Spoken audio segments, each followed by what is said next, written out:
Welcome to this video, which is all about Forex trader lifestyle. Now, in terms of what we're going to be looking at today, we're just going to be looking at putting in a daily routine for profit and learning from how the great traders plan their trading day as well. Okay.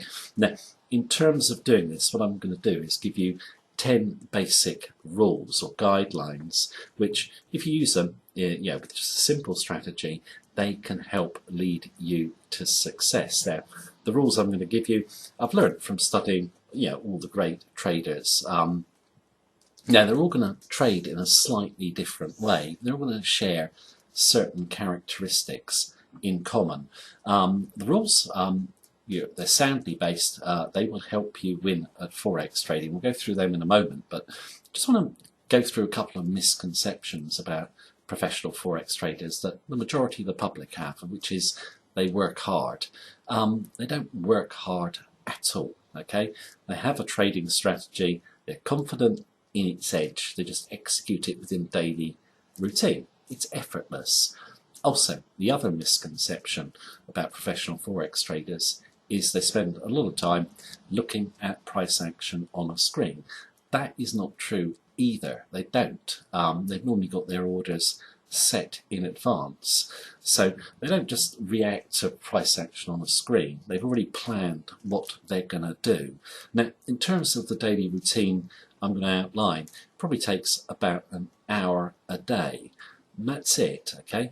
One of the peculiar things about Forex trading is if you work too hard, okay, it's counterproductive in terms of the profits you're going to make. In fact, it will actually cause you to lose money, which will become clear as I go through the rules. So let's just have a look at these 10 rules, and I'll be back to discuss them in a bit more detail.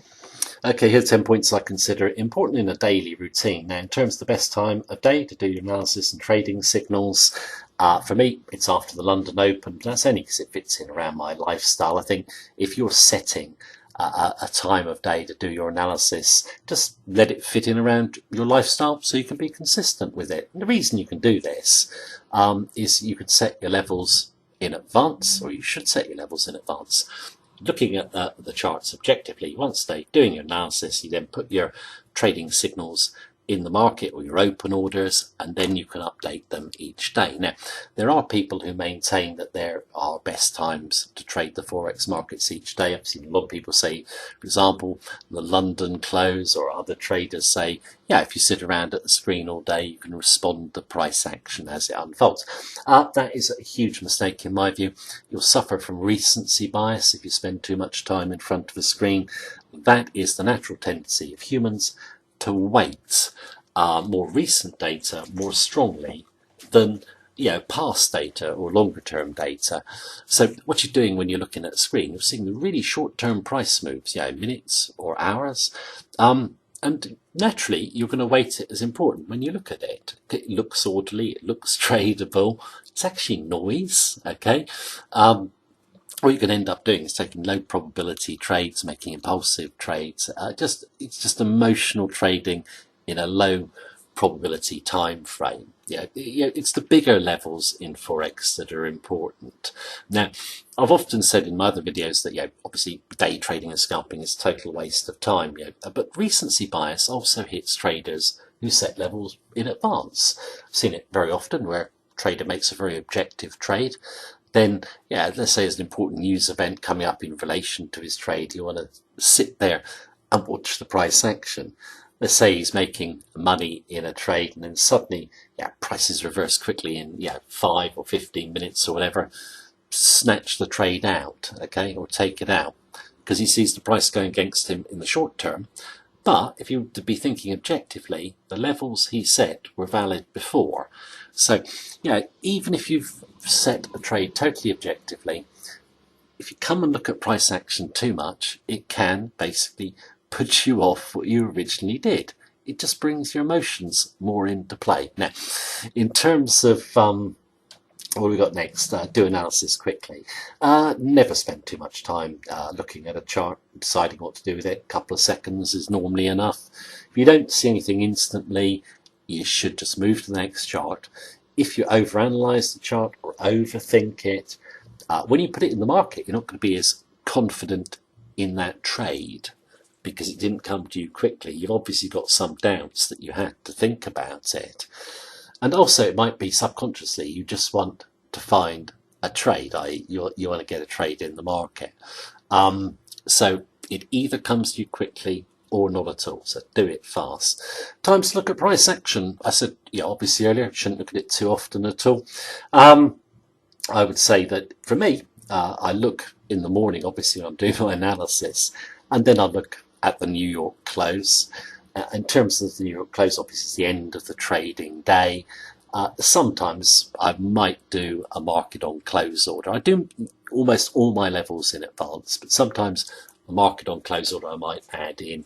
Also, I like to look at the close on a Friday in particular to see whether I should trade over the weekend or slim back my positions. Now, in terms of best pairs to monitor, there is no best pairs to monitor in my view. You're looking at the chart set up, not the name of the pair. I think you should do a good variety of pairs. 10 to 20 at least. I do personally 30. You're really trying to get high probability setups. The more pairs you look at, the more high probability setups you're going to get. And as I said earlier, analysis should be very quickly, so it doesn't take a lot more time to analyze 20 pairs than let's say 5. If you've got a lot of pairs, you're going to get a lot of opportunities. Now, in terms of coming to trade pairs, even though I look at a lot of pairs, I don't want too many trades open in the market. I only want the ones that are really high probability in my view. And I normally restrict trades I've got open to 4. Okay, you find a lot of trades correlate, so you may as well pick the best one. Okay, there's no merit in diversifying in Forex. A lot of traders think more pairs they've got on, less risk they've got on. Okay, I don't believe that is so at all. Diversification is a waste of time, doesn't reduce risk, just simply will dilute your profit potential. Each day I will look at whether I need to vary my risk exposure or trade size. And when I would say that, I mean that let's say I'm losing in the market, for example, on new trades coming in, I might decide to cut back the size of trades going in, to come off the drawdown.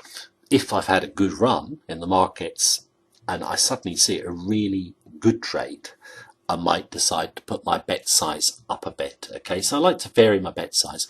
And I think in a probability-based market, it's been proved time and time again, variation of bet size will increase profit potential, decrease drawdown. So always look at the risk exposure and trade size each day.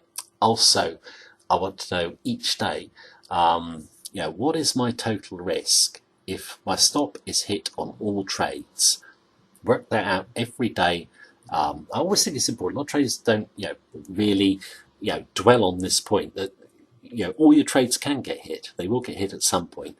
So the total loss should be something that you're comfortable with, and you'll put your trade account too far behind. Personally, as a rule of thumb, I don't like to lose more than 10% of my equity if all my trades are hit on stop. Number 9, money is working capital, make it work hard. Each day I'll look at trades open in the market and decide if I should keep them open.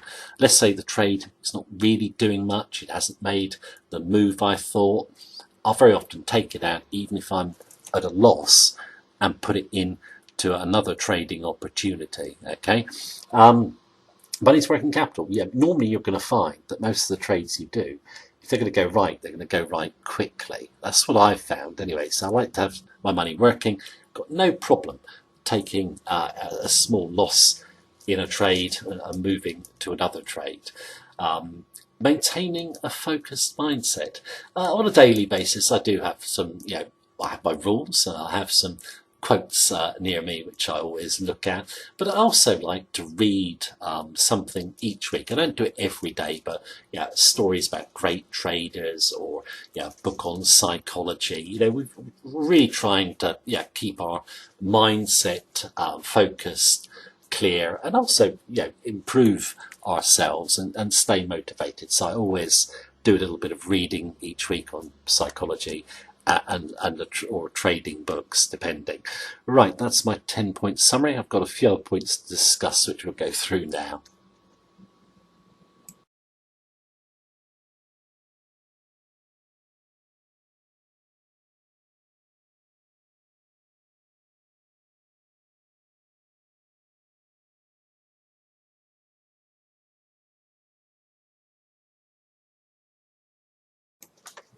I'll come back after that short summary of 10 rules to use in your daily routine to help lead you to success. I think, in terms of those rules, they will focus you on the best trading opportunities at all times. You'll have good money management in there as well, and you will basically not have to spend a lot of time on your trading. Now, those rules themselves, I've taken from some of the great traders of all time, like Warren Buffett, Jim Rogers, George Soros, Paul Tudor Jones.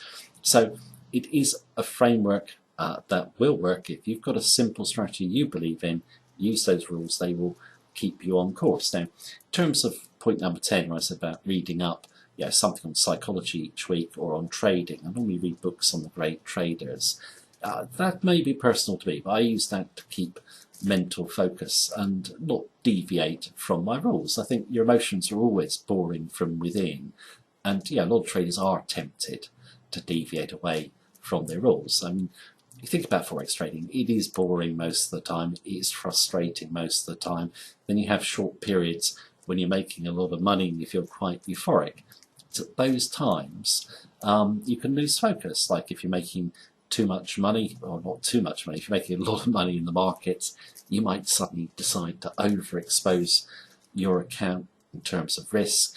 Or if you're losing, get frustrated, you might just decide to take a strategy outside of your rules. And I think, for me, it keeps me on course and keeps me focused. And I have over the years seen many traders adhere to their rules for years on end, and then suddenly they just decide to deviate from them, and then they end up losing their money.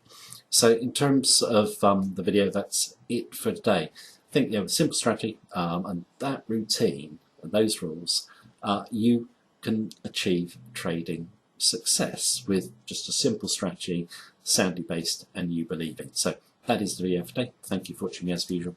Take care. Have a good day.